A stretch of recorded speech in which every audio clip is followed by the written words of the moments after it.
ಹೇಳಿಮ್ಮ ಹೇಳಿಮ್ಮ. ಅಮ್ಮ ಹೇಗಿದ್ದೀರಿ? ವಯಸ್ಸಾಯ್ತು 86 ವರ್ಷ ಅಮ್ಮ. ಹಾಂ ಆಶ್ರಮದಲ್ಲಿ ವಾಸ. ಹಾಂ. ಇನ್ನ ಹೇಗಿರಕ್ ಸಾಧ್ಯ? ಅಮ್ಮ ಮಕ್ಕಳಿಲ್ವಾ? ಮಕ್ಕಳು ಎಷ್ಟು ಜನ? ಮಕ್ಳಿಲ್ಲ ನನಗೆ. ಮಕ್ಕಳಿಲ್ಲ. ಹಾ. ಒಬ್ಬಂಟಿ ಜೀವನ. ಒಂಟಿ ಜೀವನ. ಹಾಂ ಇದ್ದವ್ರೆ ಈ ಹೋರಾಟದ ಸಲುವಾಗಿನೇ ಬೇಡ, ಅದು ಸರ್ಕಾರಕ್ಕೆ ವಿರುದ್ಧವಾಗಿದ್ದು ಹಾಂ. ಹೋರಾಟ ಮಾಡೋದು ಬೇಡ ಅಂತ ಹೇಳೆಲ್ಲ ಹ್ಞೂ ನನ್ನ ಅನ್ಸಕ್ತಿದ್ರು.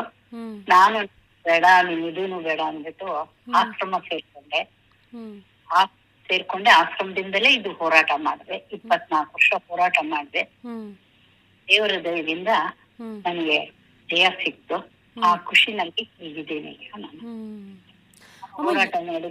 ಏನು ಹೇಳಿಮ್ಮ. ಸಮಸ್ಯೆ ಅಮ್ಮ? ಯಾವ ರೀತಿ ಆರೋಗ್ಯ ಸಮಸ್ಯೆಗಳನ್ನು ತಾವು ಫೇಸ್ ಮಾಡ್ತಾ ಇದ್ದೀರಿ ಅಂತ? ನಾನು ಈ ಹೋರಾಟ ಮಾಡೋ ಮುಂಚೆ ಸ್ಲಿಪ್ ಡಿಸ್ಕ್ ಇತ್ತು. ಹ್ಞೂ ಇನ್ನೇ ಸಹಿಸಕ್ ಆಗ್ದೇನೆ ಹ್ಞೂ ಆಗ್ಲಿಲ್ಲ. ಬೇರೆಯವ್ರು ಹೆಂಗಿದ್ನ ಸಹಿಸ್ತಾರೆ, ಬಹಳ ಅನೇಕ ಕಾಯಿಲೆಗಳಿದ್ದರು ಅಂದ್ಬಿಟ್ಟು ಹ್ಞೂ ಈ ಒಂದು ದೇಶಕ್ಕೆ ಯಾಕೆ ಬರಬಾರ್ದು ಅಂದ್ಬಿಟ್ಟು ನಾನು ಈ ಕಾನೂನಿಗೋಸ್ಕರ ಹೋರಾಟ ಮಾಡಿದೆ. ಹ್ಞೂ ಆದ್ರಿಂದ ಆಮೇಲೆ ಜೊತೆಗೆ ಒಂದೊಂದೇ ಸೇರ್ಕೊಟ್ಟು ಹೋರಾಟ ಮಾಡ್ತಾ ಮಾಡ್ತಾ ಹ್ಞೂ BP ಸೇರ್ತು, ಶುಗರ್ ಸೇರ್ತು. ಹ್ಞೂ ಹೊರ- ಅದೆಲ್ಲ ಬಂದ ಬೇಡ ಅಂತ ಬಿಟ್ಬಿಡೋದು. ಹ್ಞೂ ಅಯ್ಯೋ ಸ್ವಲ್ಪ ಬೇಸಿದು ಅನ್ನೋದು ನೋವು ಬಂದಾಗ ಹ್ಞೂ ಗುಳಿಗೆ ಮಾತ್ರೆಗಳು ತಗೊಂಡು ಮತ್ತೆ ಹುಷಾರಿ ಆದಾಗ ಇದನ್ನ ಬಿಡಬಾರ್ದು, ನಮ್ ದೇಶಕ್ಕೆ ತರಲೇಬೇಕು ಅನ್ನೋ ಭಾವನೆಯಿಂದ ಮತ್ತೆ ಹೋರಾಟ ಮಾಡೋದು. ಹ್ಞೂ ಆ ಹೋರಾಟ ಮಾಡ್ತಾ ಕ್ಯಾನ್ಸರ್ ಶುರುವಾಯ್ತು. ಹ್ಞೂ. ಕರುಳು ಕ್ಯಾನ್ಸರ್. ಓ. ಕರುಳು ಕ್ಯಾನ್ಸರ್ ಬಂದಾಗ ಇನ್ನೂ ತುಂಬಾ ಇದಾಯ್ತು. ಹ್ಞೂ ನನ್ನ ಮಂಗಳೂರಿನಲ್ಲಿ ಹ್ಞೂ NFI ಆಪರೇಷನ್ಗೆ ಅಂತ ಹೋದ್ವಿ. ಹ್ಞೂ ಡಾಕ್ಟರ್ಗಳು ಇಬ್ರು ಮಾತಾಡ್ತಾ ಇದ್ರು, ಹಾಂ ಇವ್ರಿಗೆ ಕರುಳು ಕ್ಯಾನ್ಸರ್ ಆಗಿದೆ, ಹ್ಞೂ ಆ, ತುಂಬಾ ಇದಾಗಿದ್ರೆ ಈ ಸೈಡಿಗೆ ಮೂತ್ರ ಹ್ಯಾಕ್ ಚೀಲ ಹಾಕ್ತಾರೆ, ಹಂಗೆ ಕಟ್ಟಕ್ ಚೀಲ ಹಾಕ್ಬೇಕು ಅಂತ ಮಾತಾಡ್ತಾರೆ. ಓ. ಅದಕ್ಕೆ ನನಗೆ ತುಂಬಾ ಬೇಜಾರಾಯ್ತು. ಹ್ಞೂ ಬೇಜಾರ್ ನಾನು ಅದಕ್ಕೆ ಒಳಗಾಗಲ್ಲ ಡಾಕ್ಟ್ರೆ, ನನಗದು ಬೇಡ ಅಂದೆ. ಹ್ಞೂ. ಅದು ಮಾಡಿದಾಗ್ಲೇ ಗೊತ್ತಲ್ಲಮ್ಮ, ಹಿಂಗೆ ಹೇಗ್ ಗೊತ್ತಾಗುತ್ತೆ. ಹೌದು. ಅಲ್ಲಿ ನಿಮ್ ಕೈ ಸಿಕ್ಬಿಟ್ಟಿದೇವಿ ಮಾಡಿ, ಹ್ಞೂ ಅಕಸ್ಮಾತ್ ಚೀಲ ಹಾಕುವಂತ ಪ್ರಸಂಗ ಬಂದ್ರೆ ಮಾತ್ರ ನಾನು ಆತ್ಮಹತ್ಯೆ ಮಾಡ್ಕೊಳ್ತೀನಿ ಅಂದೆ. ಹ್ಞೂ ಯಾಕೆ ಅಂದ್ರೆ ಹಿಂದೆ ಈಗ 30-40 ವರ್ಷದ ಕೆಳಗೆ ಹ್ಞೂ ಒಬ್ರು ಕಮ್ಯುನಿಸ್ಟ್ ಪಾರ್ಟಿ ಒಬ್ಬ ಲೀಡರ್ಗೆ ಹ್ಞೂ ನನ್ನ ಪೈಪ್ ಹಾಕಿದ್ರಂತೆ, ಕಟ್ಟಸ್ ಪೈಪ್. ಹಾಂ.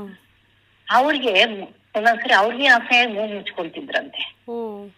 ಅವರು ದೊಡ್ಡ ಲೀಡರ್ ಆಗಿದ್ರಿಂದ ಅನೇಕ ಜನರು ಮಾತಾಡ್ಸಕ್ ಬಂದೇ ಬರ್ತಾರಲ್ಲ. ಹೌದು.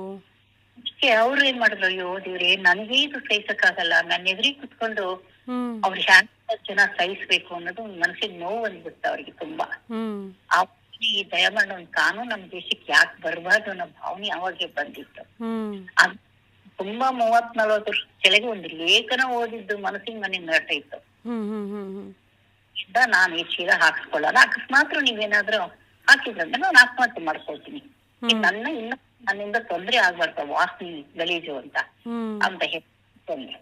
ಹ್ಞೂ ಆಮೇಲೆ ನನಗೆ ಆಪರೇಷನ್ 7 ವರ್ಷ ಆಯ್ತು. ಅದೇನ್ ದೇವ್ರದ್ದು ಏನೇನೋ ಈ ಕಾನೂನು ಬರೋದಕ್ಕೋಸ್ಕರ ಇನ್ನೂ ಹೋರಾಟ ಮಾಡ್ಬೇಕಾಗಿತ್ತು ಏನೋ, ಹ್ಞೂ ಅದೇ ಹೋರಾಟ ಮಾಡ್ದೆ, ಕಾನೂನು ಬಂತು. ಈಗ ಏನಾಗ್ತಿದೆ, ಈಗ ಒಂದ್ 6 ತಿಂಗಳಿಂದ ಅಂದ್ರೆ ಹ್ಞೂ. ಮತ್ತೆ ಸಿಂಪ್ಟಮ್ಸೇ ಕಾಡ್ತಾ ಇದೆ ನನಗೆ. ಅಯ್ಯೋ. ಹಾಂ ಹಿಂದೆ ಆಗಿತ್ತಲ್ಲ, ಹಾಂ ಅವಾಗ ಡಾಕ್ಟರ್ ಮಾತಾಡಿದ್ದು, ಹಿಂದೆ ಒಬ್ರು ಲೀಡರ್ ಅನುಭವಿಸಿದ್ದೆಲ್ಲ ಮನ್ಸಿಗೆ ಬಂದು ಹ್ಞೂ ಆಸ್ಪತ್ರೆಗೆ ಹೋಗೋದ್ ಬೇಡ, ಹೆಂಗೆ 86 ವರ್ಷ ಇನ್ನು ಎಷ್ಟು ವರ್ಷ ಬದುಕ್ಬೇಕು ನಾನು, ಹ್ಞೂ ಹೆಂಗೂ ಕಾನೂನು ಇದೆ ಅಂದ್ಬಿಟ್ಟು ಹ್ಞೂ ನಾನ್ ಮತ್ತೆ ನಮ್ ಕಡೆಯವರು ಯಾರೋ ಬೇಕಾದರು ಆಶ್ರಮದವರು, ಇಲ್ಲ ಒಂದ್ಸರಿ ಹೋಗ್ಕೊಂಡ್ ಬಂದ್ಬಿಡೋಣ ಅಂದ್ರು. ಹ್ಞೂ ಅಲ್ಲಿ ಹೋಗಿ ನನ್ನ ನೋಡಿದವ್ರೆ ಡಾಕ್ಟರ್ಗಳ ಹತ್ರನೇ ಹೋದೆ. ಹ್ಞೂ ಅವ್ರು ಹೇಳಿದ್ರು ಮತ್ತೆ ಎಲ್ಲಾ ಆ ಸ್ಕ್ಯಾನು ಈ ಸ್ಕ್ಯಾನು ಅದು ಮಾಡ್ಬೇಕು ಇದು ಮಾಡ್ಬೇಕು, ಹಂಗ್ ಮಾಡಿದ್ಮೇಲೆ ಅದು ಗೊತ್ತಾಗೋದು ಇಲ್ಲ ಅಂದ್ರು.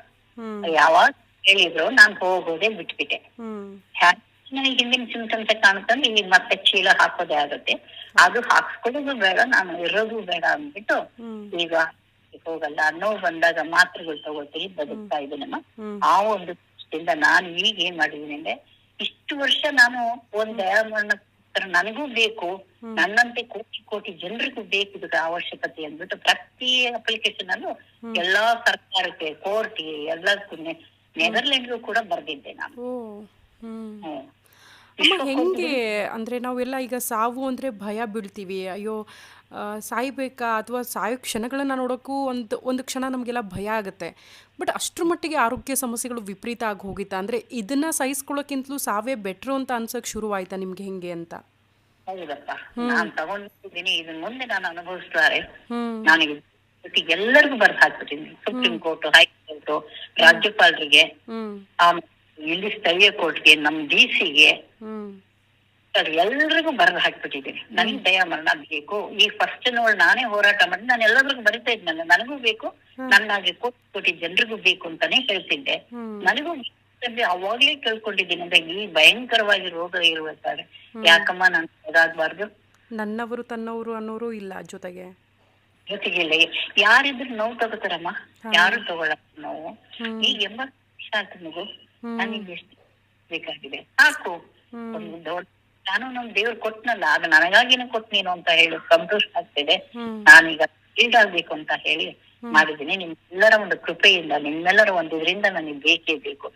ಈಗ ಸಂವಿಧಾನದಲ್ಲಿ ಮೂಲಭೂತ ಹಕ್ಕುಗಳಲ್ಲಿ ಹ್ಞೂ ಸಾಯುವ ಇತ್ತೀಚೆಗೆ ಜೀವಿಸುವ ಹಕ್ಕು ಬೇಕು ಅಂತ ಕೇಳ್ತಿದ್ದಾರೆ. ಹೌದು. ಅಲ್ಲಿ ಆರೋಗ್ಯವಾಗಿರ್ಬೇಕು ಅನ್ನೋ ಒಂದು ಇತ್ತು ಹ್ಞೂ ಅದರಲ್ಲಿ, ಸಂವಿಧಾನದಲ್ಲಿ. ಹ್ಞೂ ಈಗ ಸಾಯುವ ಹಕ್ಕು ಬೇಕು. ಜೀವಿಸುವ ಹಕ್ಕು ಹೇಗಿದೆಯೋ ಸಾಯುವ ಹಕ್ಕು ನಮಗೆ ಬೇಕು ಅನ್ನೋದು ಈಗ ಹೊಸದೇನು ನನಗೀಗ. ಹ್ಞೂ ಯಾಕೆಂದ್ರೆ ಕೋಟಿ ಗಂಟಲೆ ಈಗ ಇವರು ಕಾನೂನು ತಂದಿರೋದೇನು, ಹ್ಞೂ ಬಲ ಇಲ್ಲದೆ ಮಾರಣಾಂತಿಕ ರೋಗದಿಂದ ನರಳಿ ಹ್ಞೂ ಹೊರಳಿ ಸಾವಿನ ಕದ ತಟ್ಟುತ್ತಾ ಇದಾರಲ್ಲ, ಅಂತವರಿಗೆ, ಬಡವರಿಗೋಸ್ಕರ ಬೇಕು ಅಂತ ಹೇಳ್ಬಿಟ್ಟು ಹೋರಾಟ ಮಾಡಿದೆ. ಹ್ಞೂ ನಾನು ಹೋರಾಟ ಮಾಡಿದ್ದೆ. ಈಗ ನನಗೂ ಬೇಕು, ಅವ್ರಿಗೆ ಅಷ್ಟೊಂದು ಅನುಭವಿಸ್ಕೊಂಡು ಸಾವಿನ ಅಂಚಿನಲ್ಲಿ ಇರ್ತಕ್ಕಂಥ ಅವ್ರಿಗೂ ಬೇಕು. ಹೌದು. ಅವ್ರಿಗೆ ಸ್ವಲ್ಪ ಗಟ್ಟಿಯಾಗಿದ್ದಾಗ್ಲೇನೆ ನಾನು ಹೋಗ್ಬೇಕು ಅಂತ ತೀರ್ಮಾನ ಮಾಡ್ಬಿಟ್ಟಿದ್ದೀನಿ ನಾನು. ಒಳ್ಳೆ ರೀತಿಯಲ್ಲಿ ಸಾವು ಕಾಣಬೇಕು ಅಂತ. ಬೇಕಂತ. ಅಮ್ಮ, ಯಾಕೆಂದ್ರೆ ನಾನು ಸುಮಾರು ಟೈಮ್ ಅಂದರೆ ನಾನು ಬೇರೆ ಬೇರೆ ಸುದ್ದಿವಾಹಿನಿಗಳಲ್ಲಿ ಕೆಲಸ ಮಾಡಿದಾಗ ಇಂಥ ಸುದ್ದಿಗಳನ್ನ ನಾವು ಓದಿದ್ದೀವಿ ಕೂಡ. ಅಂದರೆ ಸುಮಾರು ಜನ ನಮಗೆ ಬದುಕೋಕ್ಕಾಗ್ತಿಲ್ಲ, ಶಕ್ತಿ ಇಲ್ಲ, ದಯಾಮರಣ ಕೊಡಿ ಅಂತ ಅರ್ಜಿ ಹಾಕಿದವರು ಸುಮಾರು ಜನ.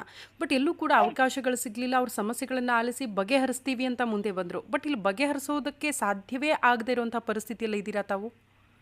ಹೌದಪ್ಪ, ನಾನು ಹೇಳ್ಬಿಟ್ಟಿದ್ದೀನಿ. ಹ್ಞೂ ನಾನು ಎಲ್ಲ ಸರ್ಟಿಫಿಕೇಟ್ ಕೊಟ್ಬಿಟ್ಟಿದ್ದೀನಿ. ಹ್ಞೂ ನನಗೆ ಏನಿದೆ, ಸತ್ಯತೆ ಏನಿದೆ ಅಂತ ಹೇಳ್ಬಿಟ್ಟಿದ್ದೀನಿ. ಹ್ಞೂ ಈಗ ಹೇಳ್ಬೋದು, ನಾವು ತೋರಿಸ್ತೀವಿ, ನಾವು ಮಾಡ್ತೀವಿ, ಅದೇನಾಗಿದೆ ನೋಡ್ಬೇಕು, ಮಾಡ್ಬೇಕು ಅಂತ. ಅದಕ್ಕೆ ಯಾವುದಕ್ಕೂ ಅವಕಾಶ ಇಲ್ಲ. ನನಗೆ ಸಾವು ಬೇಕು. ಹ್ಞೂ ನನಗೆ ಸಾಯುವ, ಮರ್ಯಾದೆಯಿಂದ ಸಾಯುವ ಹಕ್ಕು ಬೇಕು. ಕಾರಣ ಅಂದ್ರೆ ಈ ಕಾನೂನಾತ್ಮಕವಾಗಿ ಸಾವು ಬೇಕು ನನಗೆ. ಹ್ಞೂ ಕಾನೂನಾತ್ಮಕದ ಸಾವು ಈಗ ನನಗೆ ಸದ್ಯ ಬೇಕು. ಹ್ಞೂ ಅದು ದೇವರೆಲ್ಲರೂ ಕೇಳ್ತನಪ್ಪ, ಇದು ನನಗೆ ಆ ಶಕ್ತಿ ಕೊಡು, ಜನರಿಗೆಲ್ಲರಿಗೂ ಆ ಬುದ್ಧಿ ಕೊಡು, ನನಗೆ ಮರಣ ಅಂತ ಹೇಳಿ ಕೇಳ್ಕೊಂಡಿದ್ದೇನಮ್ಮ. ಅಮ್ಮ, ಅದು ಈಗ ಯಾವ ರೀತಿ ಅರ್ಜಿ ಹಾಕಿದ ಮೇಲೆ ಏನಾದರೂ ಯಾರಾದರೂ ಸಂಪರ್ಕ ಮಾಡಿ ಏನಾದರೂ ಸಿಚುವೇಶನ್ ಬಗ್ಗೆ ತಮ್ಮ ಹತ್ರ ಕೇಳಿದಾರಾ? ಬಂದಿದ್ರಾ ಯಾರಾದರೂ? ಹೆಲ್ತ್ ಡಿಪಾರ್ಟ್ಮೆಂಟ್ ನವರು ಯಾರು ಗೊತ್ತಿಲ್ಲ, ಡಿಸಿ ಆಫೀಸ್ ಕಡೆ ಗೊತ್ತಿಲ್ಲ, ಬಂದಿದ್ರು. ಹಾಂ ಅವ್ರಿಗೆ ದೇವ್ರು ಕೊಟ್ಟಿದ್ದೇನೆ, ಅದನ್ನ ದೇವ್ರಿಗೆ ಕರ್ಕೊಂಡು ಹೋದಾಗ್ಲೇ ನಾವ್ ಹೋಗ್ಬೇಕು, ಹ್ಞೂ ನಮ್ ಧರ್ಮ ಅದು ಇದೆ ಅಂತ ಹೇಳಿ ಅವ್ರ ಪಾಪ. ನಮಗೂ ಗೊತ್ತಿದೆಯಲ್ಲ, ನಾನು ಅಧ್ಯಾತ್ಮದಲ್ಲಿ ಇದ್ದೋಳೆ, ಹೌದು. ನಾನು ಇಲ್ಲ ಅಂತ ಅಲ್ಲ. ನಾನು ಪೂಜೆ ಪುನಸ್ಕಾರ ಮಂತ್ರ ಎಲ್ಲಾನು ಮಾಡಿದವಳೆ. ಹ್ಞೂ ಆದ್ರೆ ಯಾವ ನಮ್ಗೆ ನೋವು ಪಡ್ಬೇಕಾದ್ರೆ ಯಾವ ನಮಗ್ ಬರಲ್ಲ. ನಮ್ ಕರ್ಮವನ್ನು ಅನುಭವಿಸ್ಬೇಕು ಗೊತ್ತು, ಹ್ಞೂ ಆದ್ರೆ ಅನುಭವಿಸಕ್ಕಲ್ಲಪ್ಪ.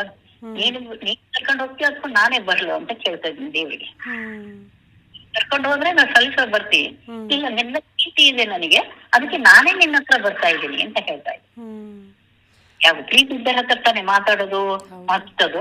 ನಿನ್ನ ಹತ್ರ ಪ್ರೀತಿ ಇದೆಯಪ್ಪ, ನಾನ್ ನಿನ್ನ ಹತ್ರ ನಾನೇ ಬರ್ತೀನಿ. ಹ್ಞೂ ಒಂದು ವೇಳೆ ಇದಕ್ಕೆ ಯಾರು ಸ್ಪಂದಿಸದೇ ಇದ್ದರೆ, ಹ್ಞೂ ಸಾಯುವ ಹಕ್ಕಿಗೆ ಯಾರೋ ಸ್ಪಂದಿಸದೇ ಇದ್ದಾರೆ, ಹ್ಞೂ ನನ್ನ ದೇಹ ಸ್ಥಿತಿ ಉಲ್ಬಣವಾಗಿ ಹ್ಞೂ ನೆಲಕಂತ ಸ್ಥಿತಿ ಬಂದರೆ ನನ್ನ ದೇಹವನ್ನು ಇನ್ನೊಬ್ರು ಕೈಲಿ ಕೊಡಲ್ಲ. ಎಲ್ಲ ರೆಡಿ ಇಟ್ಕೊಂಡ್ಬಿಟ್ಟಿದ್ದೀನಿ. ಅಯ್ಯೋ. ಸಾಯೋ ನಾನು ಆತ್ಮಹತ್ಯೆ ಮಾಡ್ಕೊಟ್ಟೆ. ಹ್ಞೂ ಅದಕ್ಕೆ ಸರ್ಕಾರವೇ ಹೊಣೆ.